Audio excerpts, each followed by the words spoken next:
Nima uchun ya harfini biz a qilib o'qishimiz kerak? Bu ya harfi-ku, buni alifga nima aloqasi bor?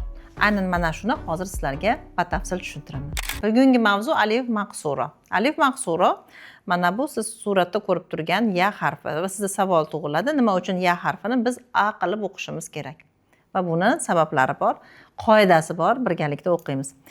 Kalima oxirida, demak, fathadan keyin nuqtalarsiz kelgan ya undoshi alif maqsura deyiladi. Keling misolda ko'ramiz. Demak, kalima oxirida mana kalima so'z oxirida ya kelyapti, nuqtasiz kelyapti va undan oldin nima kelyapti? Fatha kelyapti.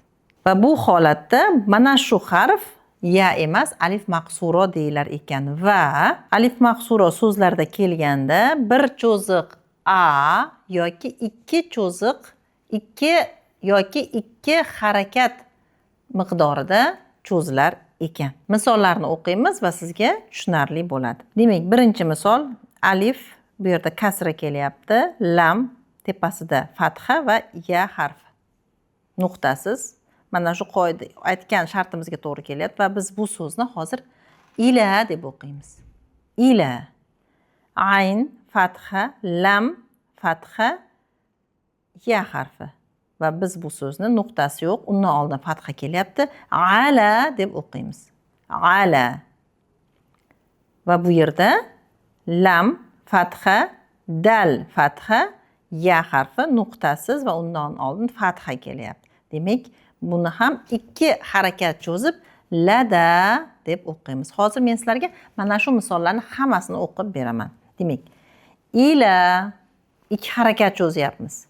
Ala, lada, mata, anna, hatta, bu yerda tashdid tushib qolibdi, bu yerda tashdid bo'lishi kerak. Shatta, ta'ala, a'la, Musa, Isa. Mana shu qizil rangda berilgan hamma harflar bular alif maqsura va u ikki harakat miqdorida a deb cho'zib o'qiladi. Mana alif maqsura haqida qisqa va aniq ma'lumotlar oldingiz va bu harf ishtirokida sizlarga so'zlarni ham o'qib ko'rsatdim. Marhamat qilib kommentariyda izohda yozinglar. Bugungi video sizlarga foydali bo'ldimi va yana qanday mavzularda video olishimni xohlaysiz? Aziz o'quvchilar, At-Tilmiz onlayn maktabining arab tili kurslari haqida ma'lumot olishni xohlasangiz, izohlarda plus belgisini qoldiring va bizning adminlarimiz sizga aloqaga chiqishadi. E'tiboringiz uchun rahmat. At-Tilmiz kanaliga obuna bo'lishni va yaqinlaringizga yuborishni unutmang.